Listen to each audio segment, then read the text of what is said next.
4 روز پیش خواهر دوقلو این مرده. الان 4 روز این غذا نمیخوره، به خاطر اون نگاش کنید چجوری مریض شده. هر کاری میکنه غذا نمیخوره. نگاش کن خوشگله من، بخور ببینم غذا تو. چرا غذا نمیخوری؟ چرا غذا نمیخوری؟ بخور غذا تو. بیا بخور. نگاه غذا نمیخوره.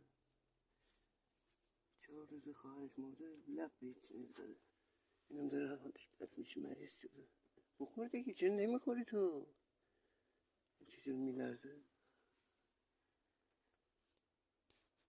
ایش کن اینقدر ناراحته میلرزه.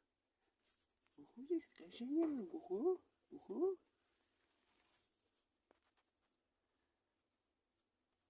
نگاه کن لب نمیزنه. چیکارش کنم؟